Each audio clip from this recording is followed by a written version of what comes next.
আবেদন প্রক্রিয়ায় ব্যাপক পরিবর্তন এনে বিদেশি কর্মীদের জন্য শ্রম বাজার খুলছে মালয়েশিয়া। কাগজের পরিবর্তনে নিয়োগ প্রক্রিয়া করা হচ্ছে পুরোপুরি অনলাইন ভিত্তিক। শ্রমিক নিয়োগে অগ্রাধিকার দেয়া হবে নির্মাণ, কারখানা ও কৃষি খাতে।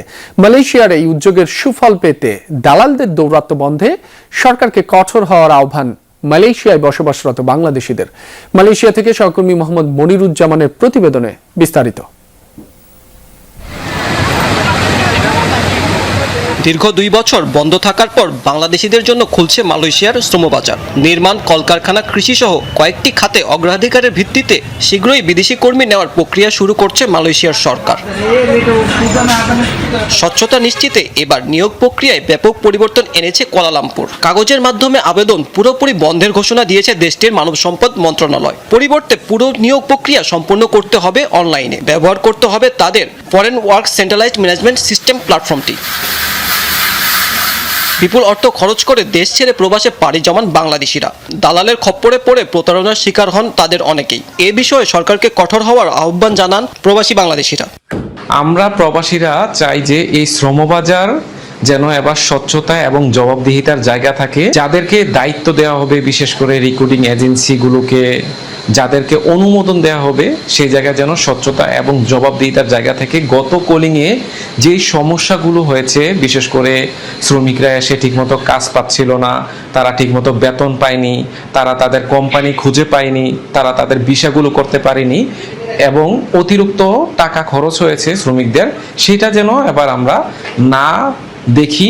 গভর্নমেন্টের কাছে দৃষ্টি আকর্ষণ করবো যাতে অধিবাসন ব্যবস্থাটা আমাদের দেশের মানুষ সঠিক উপায়ে আসতে পারে এবং কম খরচে আসতে পারে। মালয়েশিয়া হাই কমিশনার যে আছে বাংলাদেশে, সেখানে যেন আমাদের সঠিক কোম্পানি যাচাই করে এবং দূরত্ব তারা যেন ফাইলগুলি যে অ্যাটেস্টেশন হওয়ার ফাইলগুলি যেন দূরত্ব তারা ছাড়ে দেয়। প্রবাসী বাংলাদেশিদের দাবি, প্রতারণা ও ভোগান্তি কমে গেলে মালয়েশিয়ার শ্রমবাজারে আরও বাড়বে বাংলাদেশিদের আধিপত্য। হ্যাঁ বন্ধুরা, অবশেষে বাংলাদেশ থেকে মালয়েশিয়ার কলিং ভিসা যাওয়ার রাস্তাটা ক্লিয়ার হয়ে গেল। বাংলাদেশ থেকে এখন যারা মালয়েশিয়াতে ঢুকতে চাচ্ছেন তাদের জন্য বড় সুসংবাদ। নতুন করে পুনরায় আবারও আপনারা এই দেশটিতে যেতে পারবেন। দীর্ঘদিন থেকে যারা অপেক্ষায় ছিলেন যে মালয়েশিয়াতে আপনারা কলিং ভিসা দিয়ে যাবেন, কম খরচে যাবেন, সরকারিভাবে যাবেন, বুয়েসেলের মাধ্যম দিয়ে যাবেন, সেই সুযোগটা পুনরায় আপনারা কিন্তু পেয়ে যাচ্ছেন। গত সোমবারে মালয়েশিয়ার কলিং ভিসা ওপেন করে দেওয়ার কথা বলেছেন বাংলাদেশ আমাদের যিনি প্রবাসী কল্যাণ মন্ত্রী আছে তিনি। তো এই ব্যাপারটা আসলেই খুবই ভালো দিক যে বাংলাদেশ থেকে আমরা যারা দীর্ঘদিন থেকে অপেক্ষা করছি যে মালয়েশিয়াতে আমরা যেতে পারবো কিনা, সেই দ্বিধাদ্বন্দ্বটা আমাদের ভিতরে আর থাকলো না। আমরা খুব শীঘ্রই কিন্তু মালয়েশিয়ার কলিং ভিসা নিয়ে বাংলাদেশ থেকে যেতে পারবো। তবে এখানে কথা হচ্ছে বাংলাদেশ থেকে মূলত আসলে কলিং ভিসাতে সেখানে যাওয়া হলেও সেখানে অবৈধ কর্মীদের বৈধকরণ করা হবে কিনা সেই বিষয়ে এখন পর্যন্ত কিন্তু কোনো ব্যাপারে আসলে ক্লিয়ার কথা জানা যায়নি।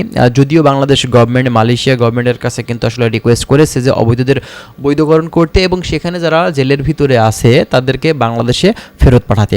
তো এই ব্যাপারগুলো যদি হয়ে যায় তাহলে কিন্তু আরেকটু ভালো হবে এবং বাংলাদেশ গভর্নমেন্ট কিন্তু বলছে যে আপনাকে জিরো কস্টে, কোনো ধরনের খরচ আপনার লাগবে না, জিরো কস্টে বাংলাদেশ থেকে আপনি মালয়েশিয়াতে যেতে পারবেন। কথাটা আসলে কতটুকু সত্য সে ব্যাপারেও কিন্তু বেশ সন্দেহ আছে। কারণ বাংলাদেশ থেকে একজন কর্মী যেতে হলে কমপক্ষে তার মেডিকেল খরচ আছে, তারপরে আপনার হচ্ছে টিকিট খরচ আছে, হ্যাঁ, তারপরে আরও বিস্তারিত প্রসেসিং বিভিন্ন ধরনের খরচ থেকে থাকে। তো এগুলা কি আদৌ সরকার বহন করবে, এখনও কিন্তু প্রশ্ন থেকে যায়।